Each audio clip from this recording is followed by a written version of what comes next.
और देखिए ये खौफनाक मंजर जिसको देखकर रूह कांप जाती है। 241 प्लेन में सवार यात्रियों की मौत हो गई, एक शख्स यहां पर बच गया है। विस्तार से जानकारियां लगातार मेरे 3 सहयोगी हम तक अहमदाबाद से पहुंचा रहे हैं। अभिषेक हमारे साथ जुड़े हुए हैं, देवनाथ और मिताली हमारे साथ जुड़ी हुई हैं। मिताली, मैं आपका रुख करूंगी और लगातार आप एक जिक्र कर रही थी बोइंग को लेकर सवालात जिस तरह से खड़े हो रहे थे, यह भी जानकारी सामने निकल कर आ रही है क्योंकि अमेरिकी ये कंपनी है। अब अमेरिका से तमाम लोग वहां पर से आएंगे, इंजीनियर्स वहां से आएंगे, लेकिन यह भी समझने की कोशिश होगी कि टेक ऑफ करते ही आखिर कैसे ये विमान क्रैश हो जाता है। क्योंकि देखिए जब ये विमान टेक ऑफ करते हैं उससे पहले पूरी चेकिंग बाकायदा होती है, पूरी मशीनरी कैसे काम करती है इसको लेकर बाकायदा हर एक डिपार्टमेंट इस पर चेक करता है। तो क्या जानकारियां अब अहमदाबाद से इस हादसे से जुड़ी सामने निकल कर आ रही हैं, क्योंकि बहुत सारे चश्मदीद भी आपके साथ मौजूद हैं,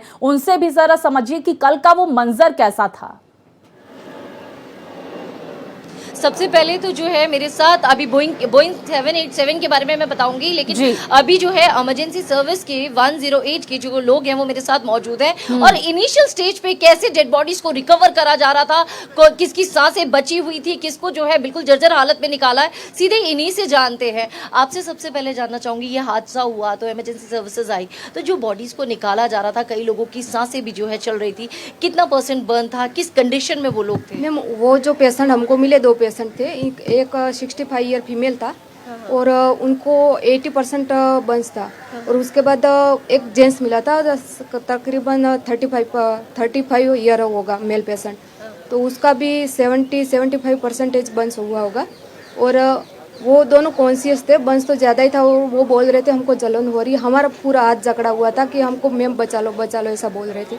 ने बोला कि कोई बात नहीं, आप टेंशन मत लो, ठीक हो जाओगे। आई हैं उनकी क्या हालत थी? उसके बाद जो 7 बॉडी ली थी हमने और 7 की 7 डेथ थी और पूरी जली हुई थी और उसका जो इस तरह से जली हुई थी कि मतलब कोई मानो कि मेल है फीमेल है कुछ मालूम नहीं पड़ रहा था। आइडेंटिफिकेशन बहुत ज्यादा मुश्किल था। तो आपने देखा कि इनिशियल स्टेज पे सबसे पहले जिन लोगों ने जो है इमरजेंसी हेल्थ सर्विस वालों ने बॉडी देखी तो उन्होंने बताया कि कितनी बुरी तरीके से वो जली हुई थी और कहा जाता है कि जो बर्न % होता है उसको एज से कैलकुलेट करके ये पता लगाया जा सकता है कि सर्वाइवल चांसेस कितने होंगे। तो इनिशियल स्टेज में ये पता चल रहा था 80 to 85% जो है बर्न है और जो बॉडीज निकली है वो उसमें यही आइडेंटिफाई करना बड़ा मुश्किल हो रहा था कि वो जो है मेल की है या फीमेल की है। आपसे एक चीज जानना चाहूंगी, जैसे ही धमाके की बात आई है तो एकदम से आपको क्या लगा, आपके दिमाग में आया क्योंकि कि ये एक विमान हादसा हो गया? क्योंकि 73 में भी जो है यहाँ पर इसी तरीके का हादसा एक बार हो चुका है पहले। ऐसा हुआ था 37 साल पहले ऐसा हुआ था,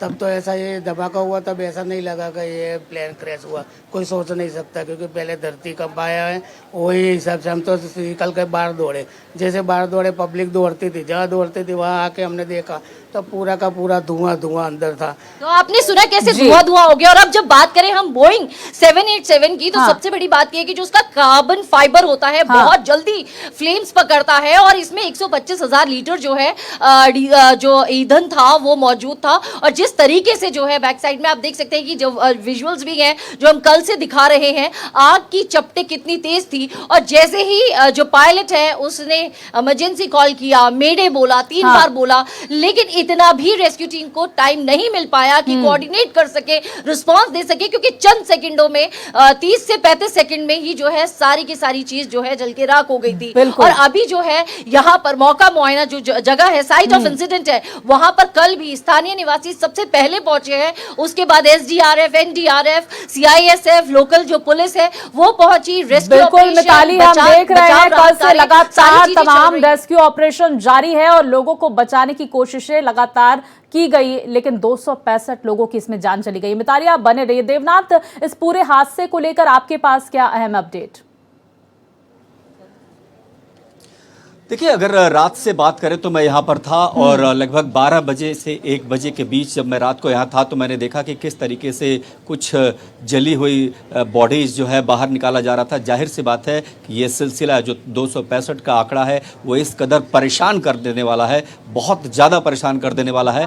और कल से लेके आज तक की जो तस्वीर है उसमें एक चीज़ बदली है, वो ये कि अब लोगों को उम्मीद नहीं है, क्योंकि ये आंकड़ा आ चुका है कि कितने लोगों की जान गई है। तो जाहिर सी बात है कि ये बिल्डिंग अब एक ऐसी बिल्डिंग के रूप में जानी जाएगी जिसने अपनों से उनको उससे बहुत कुछ छीन लिया, बहुत कुछ बर्बाद हो गया, और जो लंदन की उड़ान भर रहे थे वो अब मौत की उड़ान भर चुके हैं। देवनाथ, तो जाहिर ये सी भी बात है समझने कि की अगर कोशिश करेंगे। देखिए, आप लोग लगातार कल से मौजूद हैं वहां पर और पल पल की जानकारियां हम तक पहुंचा रहे हैं। इस बिल्डिंग में कितने लोग मौजूद थे उस दौरान, इसको लेकर कोई जानकारी आ रही है क्या? क्योंकि देखिए, जो वक्त था ना, ये लंच टाइम का वक्त था, और जो डॉक्टर्स, जो इंटर्न्स थे वो वहां पर मौजूद थे, क्योंकि हॉस्टल की बिल्डिंग है, डॉक्टर्स वहां पर मौजूद थे। इनकी संख्या को लेकर क्या कोई जानकारी सामने आ रही है क्या? और इस बिल्डिंग में कितने लोग रहते हैं, इसको लेकर कोई डेटा?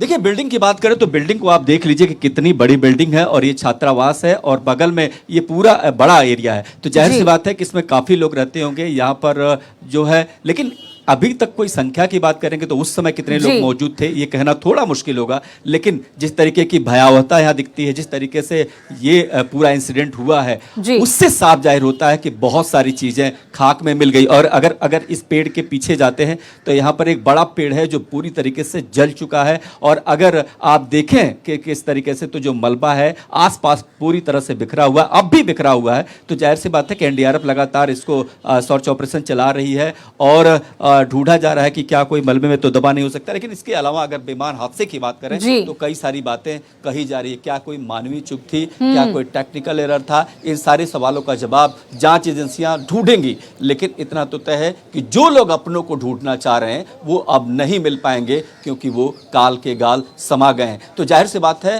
कि यहाँ पर अगर बात करें, जहाँ पर मैं हूँ ग्राउंड जीरो पर, वहाँ पर तस्वीरें बहुत कुछ कहती हैं, और इतना कुछ कि बिना कहे भी आप समझ सकते हैं। बिल्कुल देवनाथ, देखिए, कल से जो खौफनाक मंजर की तस्वीरें सामने निकल कर आ रही हैं, लोगों की रातों की नींद कल उड़ गई थी। जिस तरह से हमने देखा कि किस तरह से ये पूरा प्लेन और एक एक मलबा किस तरह से जला हुआ था, लोग यही सोच रहे थे कि शायद कोई बच जाए। हालांकि देखिए, प्लेन में सवार एक शख्स की जान बची थी, लेकिन बाकी भी कई लोग इसकी चपेट में आ गए थे। अभिषेक सिविल अस्पताल से लगातार हमारे साथ बने हुए हैं। अभिषेक, मैं आपका रुख करूंगी। 265 मृतकों का आंकड़ा पहुंच गया है। क्या घायलों के बारे में कोई जानकारी आ रही है कि इस वक्त हॉस्पिटल में क्या संख्या घायलों की है? देखिए, घायलों की संख्या 30 से 35 के आसपास बताई जा रही है, जो छोटे मोटे और जो गंभीर तौर पर जिनको दिक्कत हुई है। और मैं सिविल अस्पताल में हूँ, इस वार्ड में घायलों को रखा गया है, जहां अब से कुछ देर में प्रधानमंत्री पहुंचेंगे और घायलों से मुलाकात करेंगे। और खबर ये है कि जो शख्स विमान से बचा था उससे भी प्रधानमंत्री मुलाकात कर सकते हैं और उसका भी हालचाल जान सकते हैं कि आखिर वो इंसिडेंस कैसे हुआ था, क्या हुआ था, वो ज़्यादा बेहतर बता सकता है। और उसके बाद यहाँ पर जो मूवमेंट आपको दिखाई पड़ रही है कि सभी अधिकारी आ चुके हैं, एसपीजी की टीम यहाँ पहुँच चुकी है, जहाँ पर प्रधानमंत्री जिस वार्ड में जाएंगे जहाँ घायलों का रखा गया है उसको एसपीजी ने टेक ओवर कर लिया है। डॉक्टर्स को छोड़कर वहाँ किसी को अलाउड नहीं किया है। लेकिन अब से कुछ देर में प्रधानमंत्री यहाँ पहुंचेंगे। बिल्कुल, देखिए, प्रधानमंत्री नरेंद्र मोदी वहां पर पहुंचने वाले हैं और स्थिति का वो जायजा लेते हुए नजर आएंगे।